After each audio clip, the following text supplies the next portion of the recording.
Hello everyone and welcome to this tips and tricks session for Trackmania Canyon.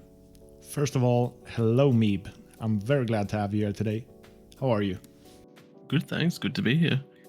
For the few people that might not know you in the community and what you have accomplished, do you mind introducing yourself?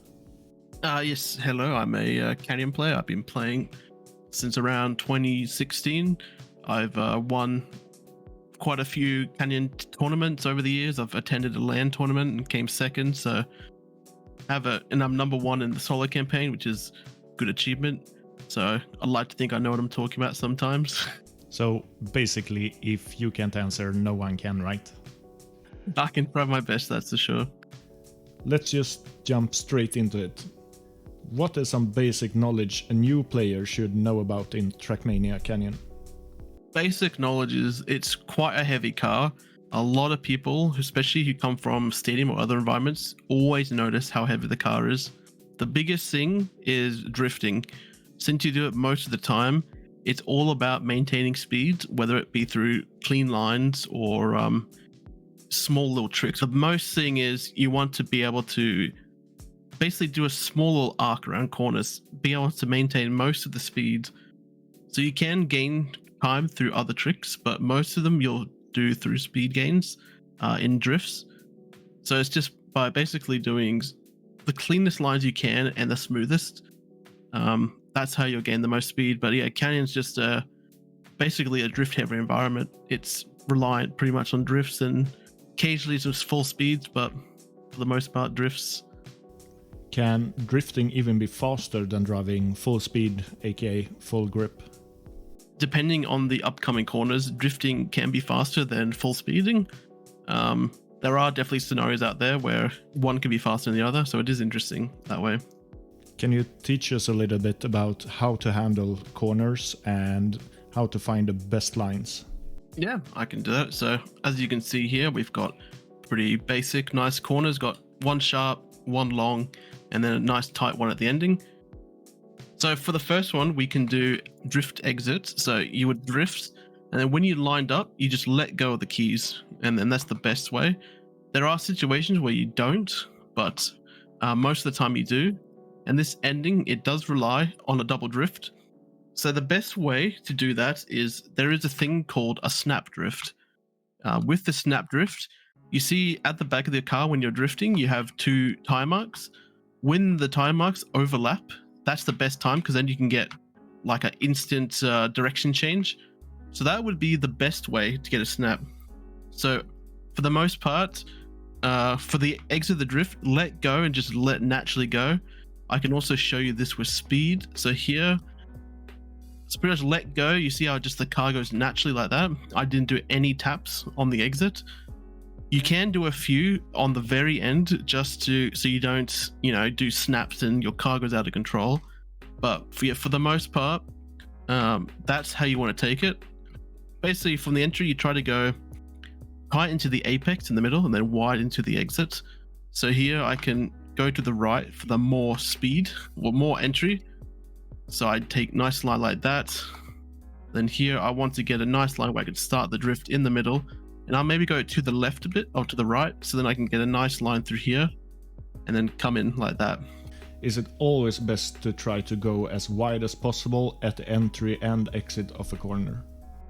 It's a basic overview. Obviously, there is examples where, depending on the feature of the map, you may want to go tight or wide, depending on how much exit speed you want. Because, for example, let's imagine, you had a wide corner here. So, like, you could come around here. You could go full on the inside and turn around tight, but you wouldn't have much exit speed. So that's why you go the wide line. So obviously, optimally, the fastest way you would think is to go inside for that inside line like this. But we know that you may gain initially, but then you would lose time from the exit speed. So that's why you want to lose the time initially going wide. And then because you have more exit speed, you're able to catch up on the future corners. So it does depend on the setup of the corners, but for the most part, if you just do, like the drifting examples I've said, that's for most situations. There is also situations where you want to go tighter because imagine that, for example, like imagine this start. If you had like the 90-degree corner or 180 corner tight again after this, your extra speed that you have from doing the wide line, you don't have enough distance to gain back the time that you saved, or the speed that you gained. So in this case, it would be faster to go for that tight line. Generally, yeah, it's you just want to go for the most exit speed possible. How do you know when to drift and when to try to go full speed in a corner? Well, that's a good question, because here is one of the examples where I said sometimes drifting can be fast than full speeding. So like here you can see I did a full speed into a drift. Well, basically if you follow like a line here, you when you're full speeding, you're not too far into the wall, so you don't have too much speed, and you're not over here, so you're not too little. So when you're full speed, you line up perfectly for the next corner. But if you had to drift this whole corner, you would pretty much be holding the drift, which is, I mean, it's not the worst thing, but when you can full speed, it's faster, because if I do a run where I hold the drift, so like you go wide, you can see I lose half a tenth because of that.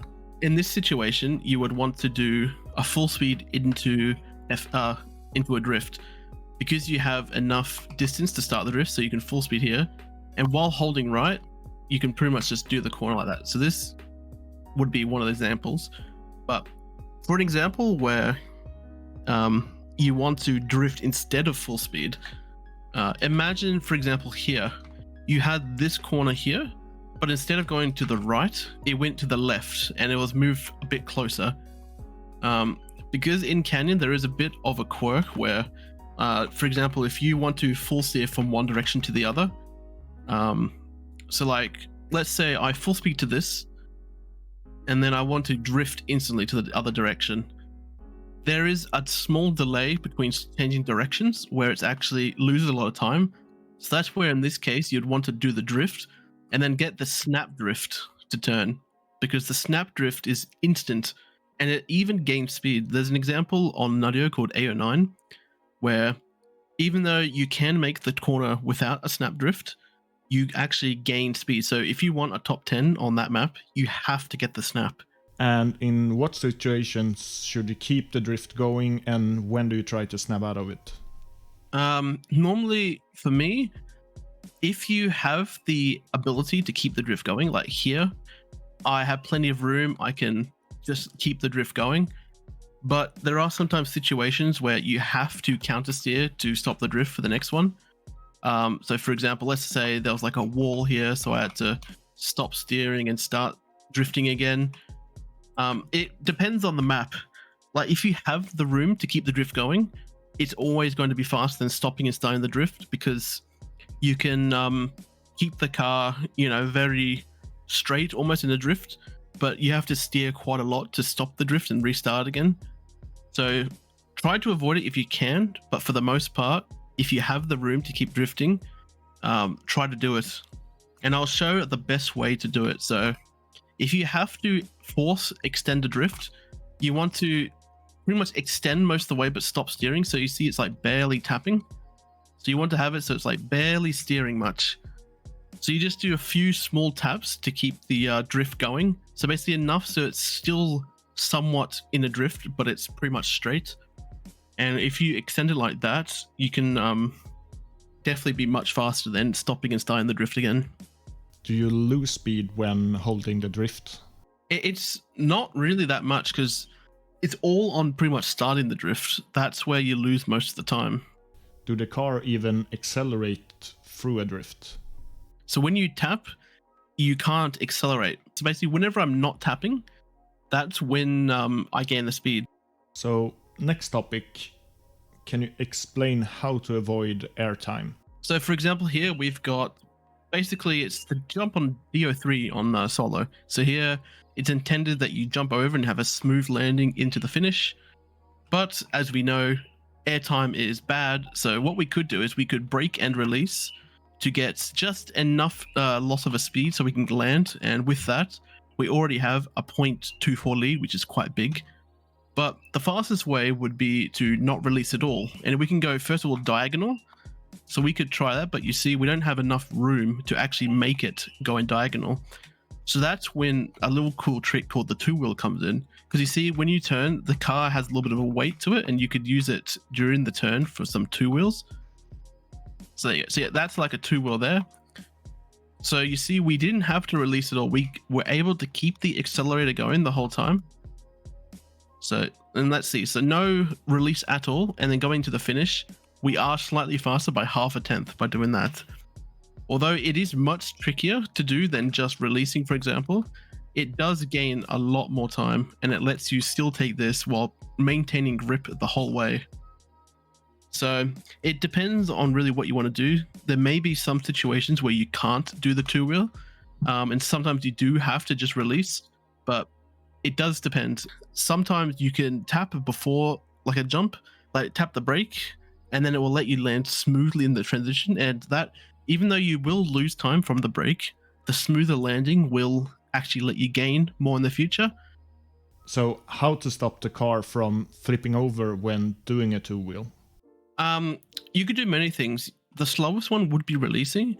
It would work if you release enough, but the fastest way would be to counter steer, because the whole reason that the car does get the two wheels because you're steering while you lose contact with two wheels. So if you keep steering, the car will keep rotating. But if you counter steer, doing a small counter steer will straighten the car out, and it will keep you pretty much, you won't go any higher. So you stop and then so you steer in and then you counter steer.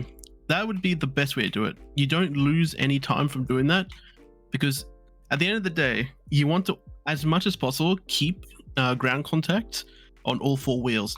So even having a less shallow two wheel, like if it's less shallow, like the higher it is, basically, unless you're really wanting to take advantage of the turning radius you have when two wheeling, because when you do have a two wheel, you actually have a sharper turning radius than if you just on all four wheels.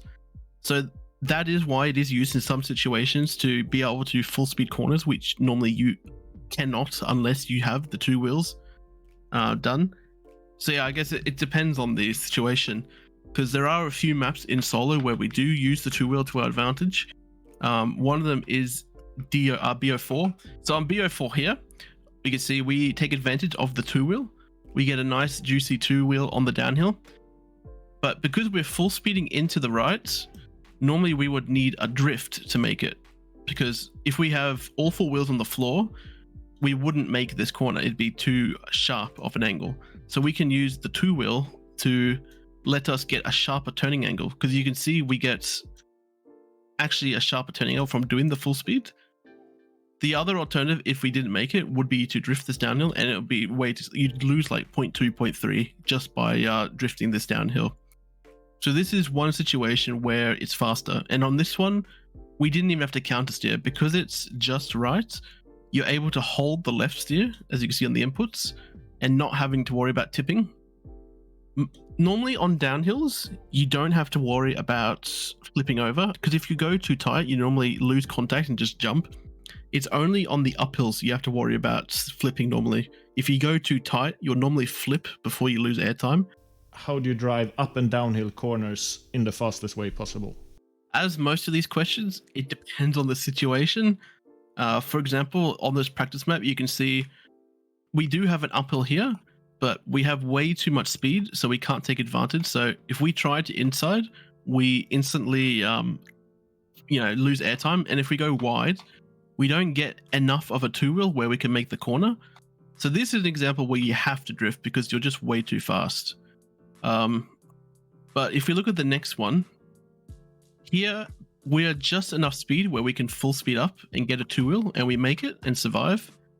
So if you have enough speed and not fly, so basically when you look at an uphill, if you do have too much speed, there is a few tricks you can do. First of all is you can go further to the right on these uphills, the more speed you have. So if you have not much speed, you can take this very tight on the inside.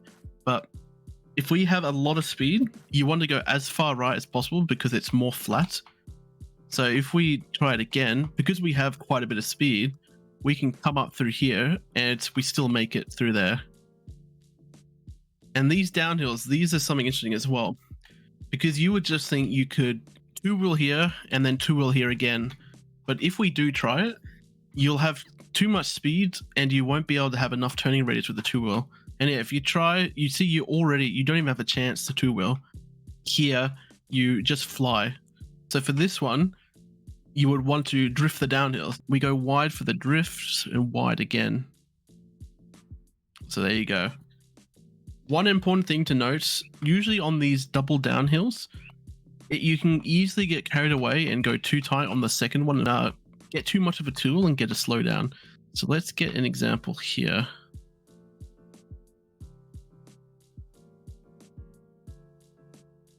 Next question.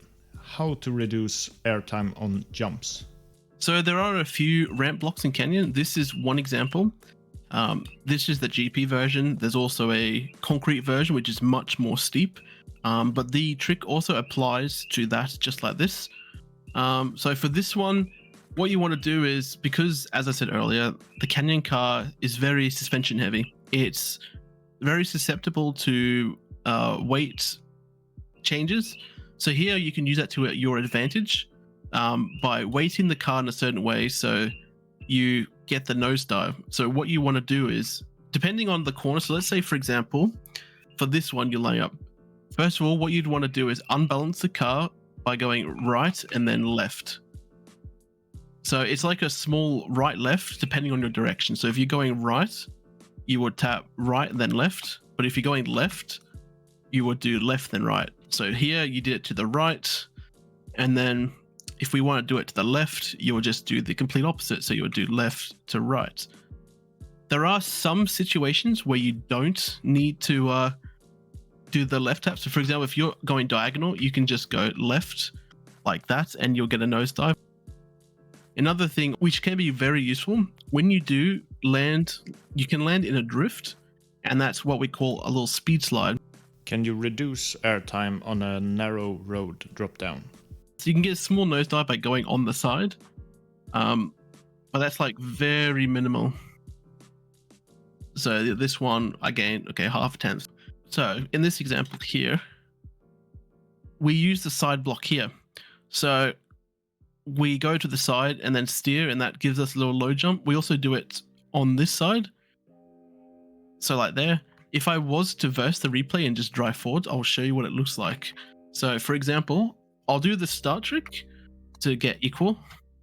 So you see now here I'm equal, but I gain a little bit of a speed boost because I'm going on the side. So I just pretty much PF'd, and I already lost like half a car just because of these small little tricks.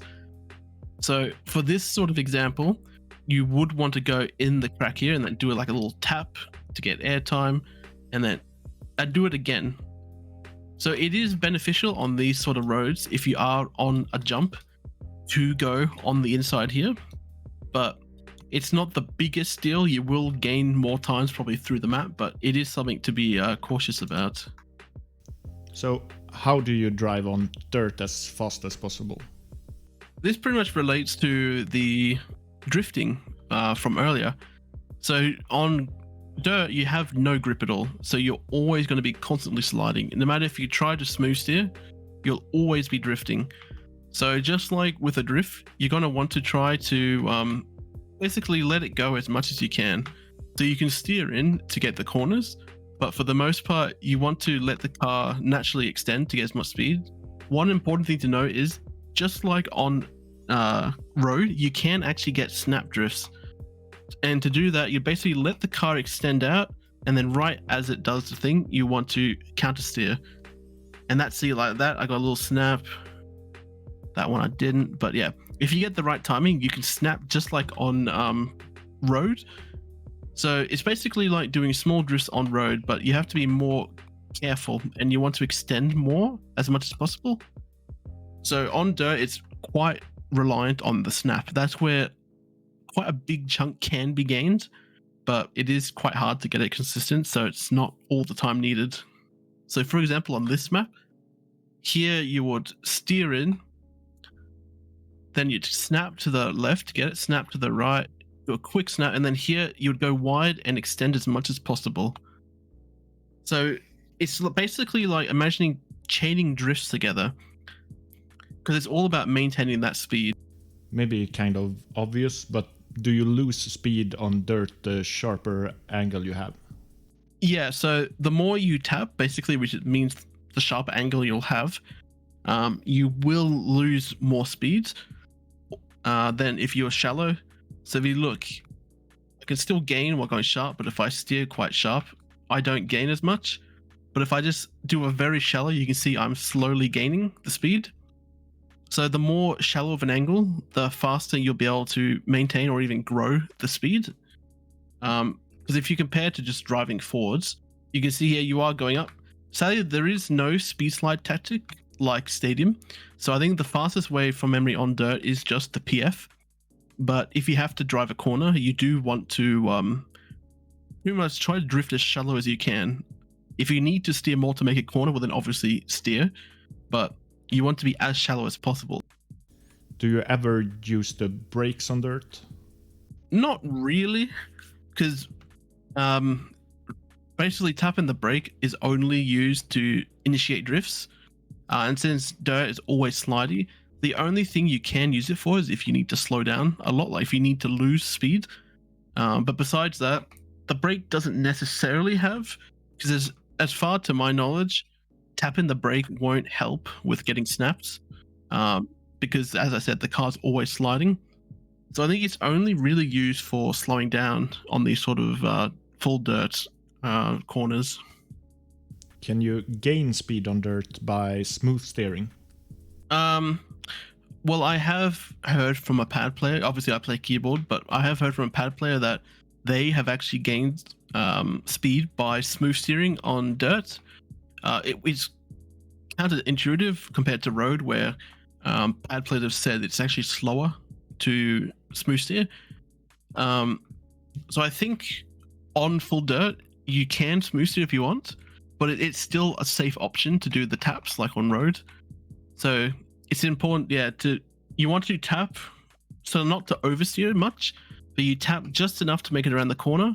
And then when you're sure that you don't need any more tapping, you can just let go of the steering, and then it'll line it up perfectly for the apex or the exit of the corner. Are there any differences between boosters on different surfaces? They're all the same, but there is one important thing to notice. So unlike Stadium and Lagoon, with Canyon, when you touch the booster, after you leave the booster, you have a lingering booster effect, which lasts for about, I don't know how it is, like 3-4 seconds. This will actually increase your speed than normal driving. Does it then make any difference if you touch the entire booster or just part of it? You will be faster the more booster you touch before you leave. Even though you do have the lingering booster effect, if you do still not touch all the booster, you are missing time, which you can gain just by getting the booster effect. So it is faster to touch as much boost as possible.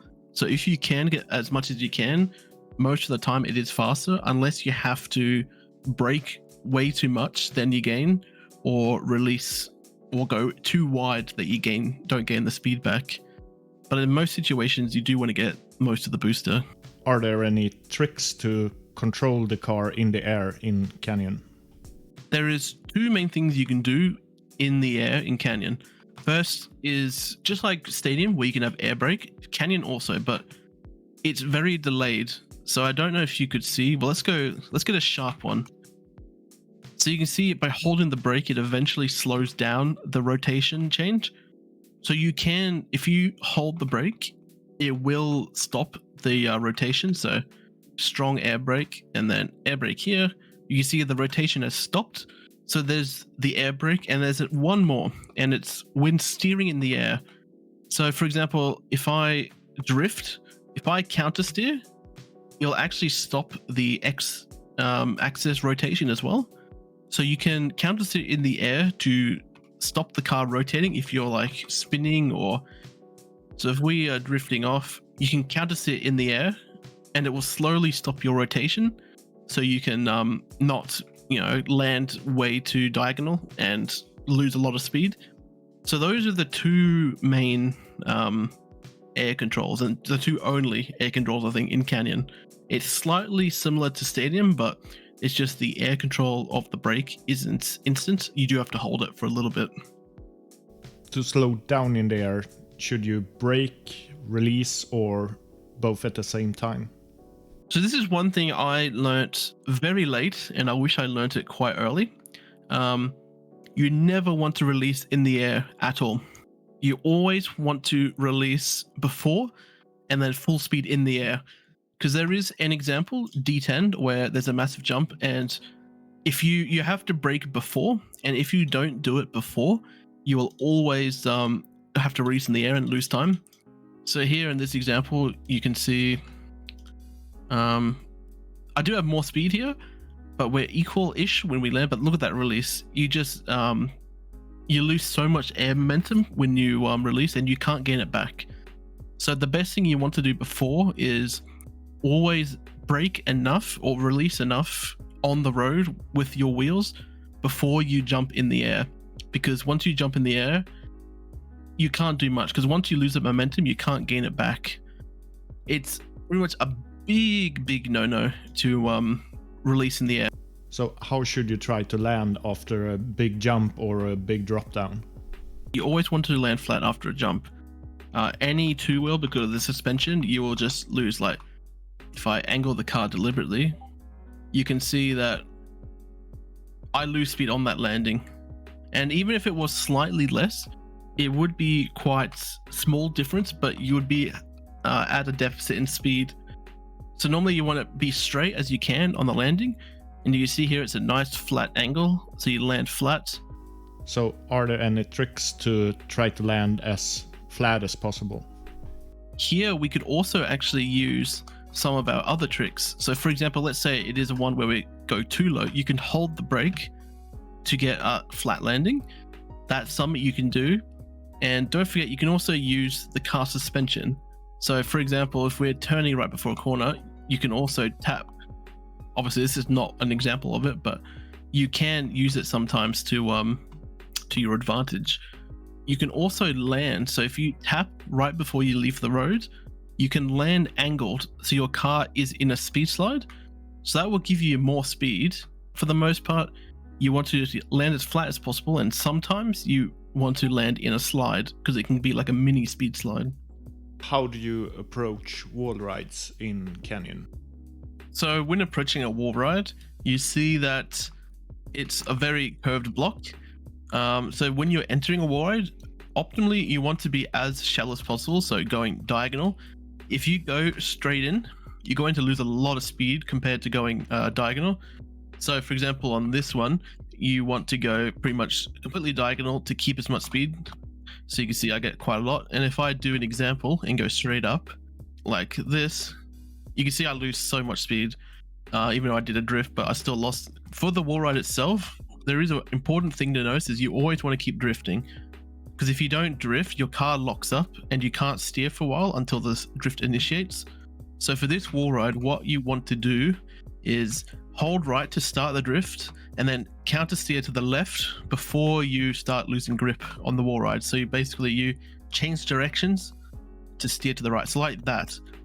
But the thing is, you have to do it late enough so that you can go high enough. So like something like that. When it comes to exits, it honestly follows a similar thing to the entries. The shallower you are, the faster you'll be. So you want to go, if possible, diagonal, not fully, but as much as you can. So this is an example of, for this exact map you saw, the tutorial map, this has the setup where you want to do the right left into the wall ride. So here you can see I go right left and I keep the drift alive and I go very shallow in the exit. If I skip a lap, go to the next lap, see I do the same thing. So I go into the right and then left before I get to the top, so I can quickly get the counter steer to the left, and then I just maintain the drift all the way through and then get a low line on the exit. How do you drive loops in the best way? Staying full speed and straight is pretty much the fastest way to take loops. The ideal way is not start turning at all. So basically you want to still go diagonal to make the loop, but try to take it as straight as possible. So for example, when I take this loop, I come up, I go straight. As soon as I see my car is turning, I tap, tap, tap, tap, and then just enough to exit the wall ride without drifting. So that's the best way to take most loops in Canyon. Next question. What is a speed slide and how do you perform them? So most of the time, especially on solo, you will find them on start blocks like this, where it's like one small corner. For Canyon, you want to do it at low speeds. So the lower the speed, the more funny enough speed you will gain. So it's only effective really at low speeds. So here, just like on the start block, we are low speed, so this is why it works. So this is what it looks like. So you drift, and then just because of that drift, you will gain speed. So like here we drove a 0.205. If we just do a normal PF run, we will see hopefully that it is slower than the run I just drove. Yeah, so the way to achieve is you want to turn in, tap the brake, and then do one tap and let it go. So here you steer in, brake, tap, and then let it go. So basically it's only one tap really, and it's a lot of letting the slide go. So this is a good one. So we should see improvement here, yeah, by 1300. So you want to try it, go as close to the wall as you can and go 2. But keep in mind, this is really only for this sort of corner. In general, you can just do a speed slide simply by doing something like this. Just by keeping the drift alive, you are effectively doing a speed slide. Even on like a flat one, like on A12, for example, you can follow this technique with the one tap, or technically 2 taps at the start. So you steer in, brake, and then tap, and then let go. That's how simple it is. So it depends on the situation, but for the most part, if you follow those inputs, you'll probably be good. It's also important to note that this is one example where smooth steering is slower than tapping. So even if you're on pad, even the pad players have turned to tapping manually on their stick. So yeah, just something important to note. What is a brake trick and how do you perform them? When it comes to brake tricks, there is 2 types of brake tricks. There is one we call the directional and one we call the mid-turn one. So the directional one is the simplest one and the easiest to learn. So for example, if we want to full steer left and go to the right, that's what a directional is. So we change direction. So normally you would have to counter steer. And you see how much slower it is? Basically, when you tap the brake, it instantly changes the direction. You don't have to worry about the car swaying. So to achieve this, what you want to do is, for example, you're holding left. So you hold left and then you tap the brake and then you change direction. So you basically hold left, tap direction. And the good thing is it's not sensitive in a way that you have to exactly do that order. Sometimes you can tap right before you brake or left before you brake, whatever, but it has to be within the rough timing of when you counter steer. So obviously you can do it from right to left or left to right. It doesn't matter which way. It works either way. So that's why this is the easiest. But then we get to the next one, which is the hardest, which is the mid-turn brake trick. So this one is important when you're turning a corner like this and you want a sharp angle. So you tap the brake and it gives you a sharper angle.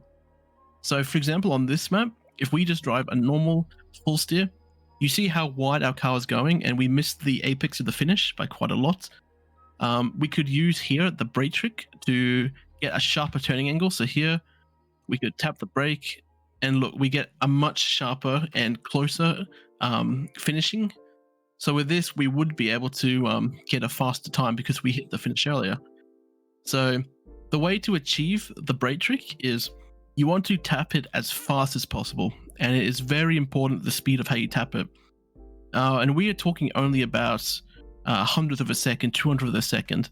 So for example, the good thing about brake tricks though is it's dependent on speed.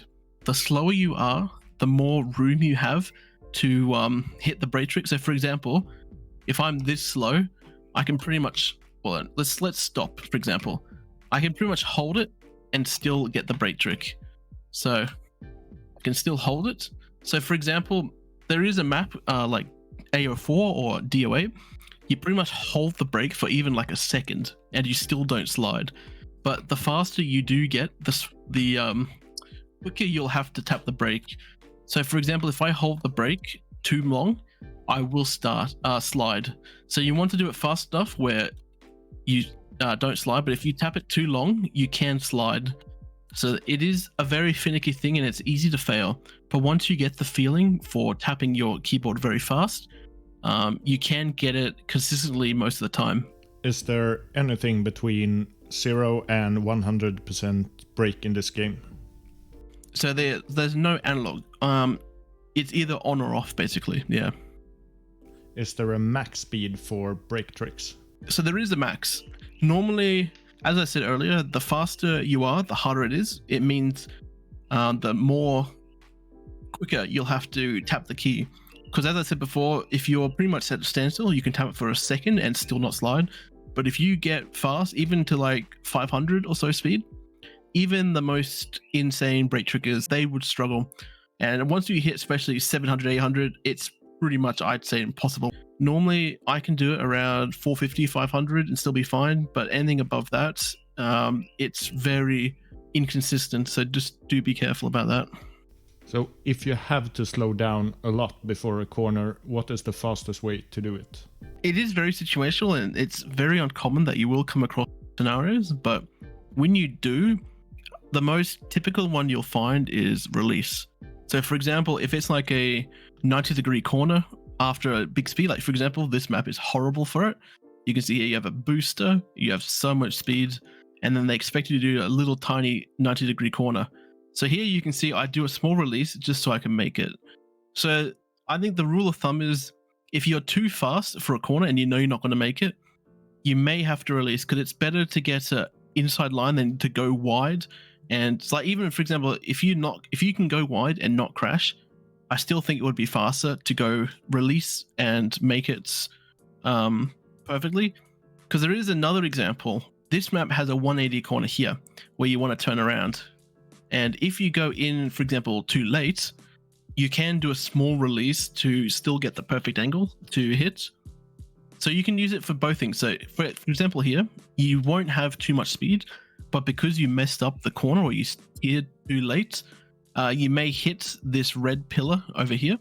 So you can do a small release to give your car a tighter turning angle because you have less speed.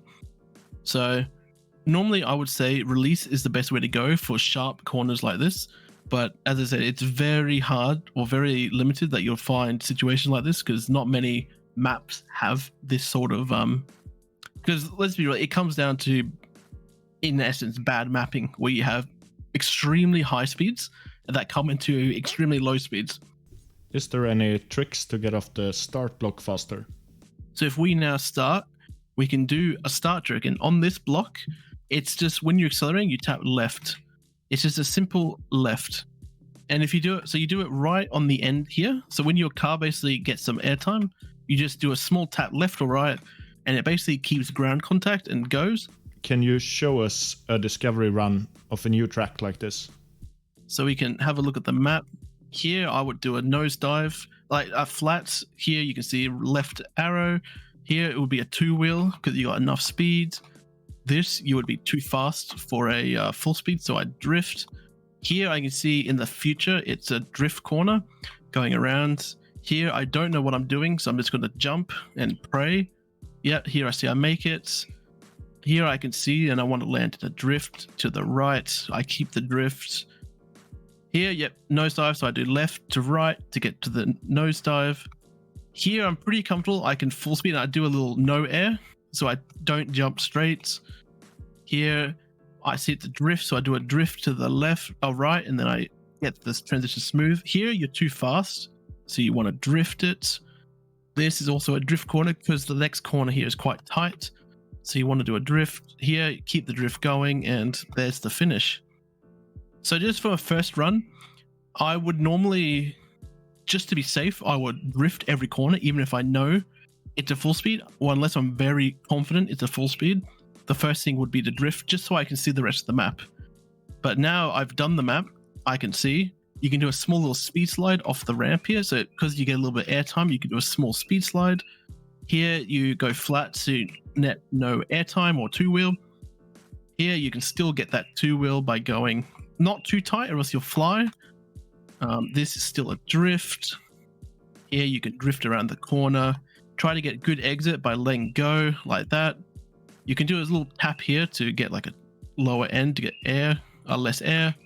Here you can't really do any no jumps, so you have to get jump as far as I know. Then here the low jump like that. And then here you can try go like push the limit of not jumping, like you see there I jumped. But basically you can try to push the limit of not jumping. It can be hard, but if you get it right, you gain quite a little bit.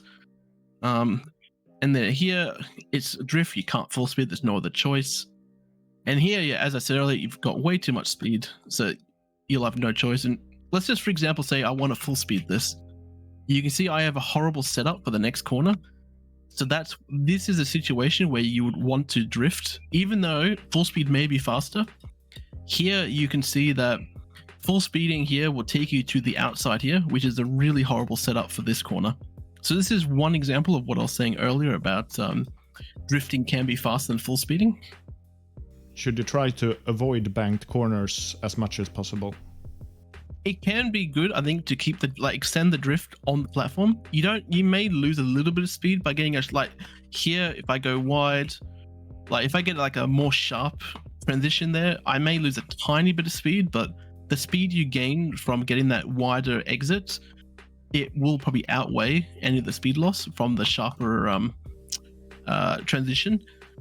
So I think it's more important to get that exit speed, because you do have a couple of blocks to extend the drift out. Do you lose speed by driving on the apex or grass of GP blocks? So one thing to notice is grass is, yes, slower than concrete, like or road. For example, you'll have less acceleration on grass than you would on road. But there is one upside to this. If you actually look at the block itself, you see these little white lines here, like these little sand, I guess you could say, in the thing. This actually has a physics of road. So to the left is grass, to the right it's road physics. So there's only a tiny amount of grass, so just driving over it, it's not the worst thing in the world.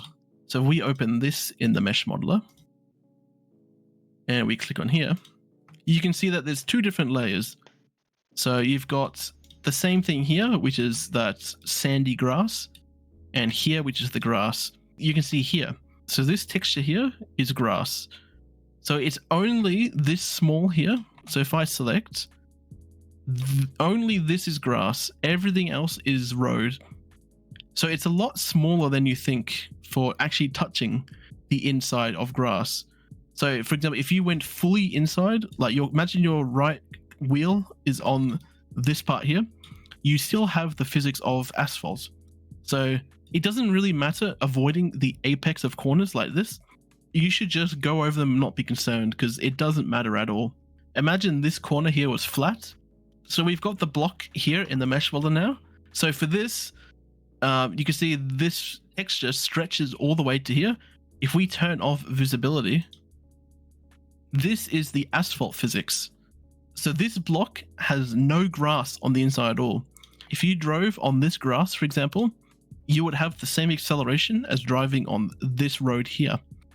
So for these corner GP blocks, this grass is purely visual. It does not have the physics of grass or anything. Basically, my average thing I would say is don't worry about grass on GP blocks. It's not really a problem. You will not lose time for going inside if you stayed on the outside of the grass. So it should be all right. So lastly, thank you so much for this, Mebe. It's been a pleasure working with you. That's all right. I'm glad to help. Thanks for the opportunity. I just hope this helps others like I wish I had learned in the beginning.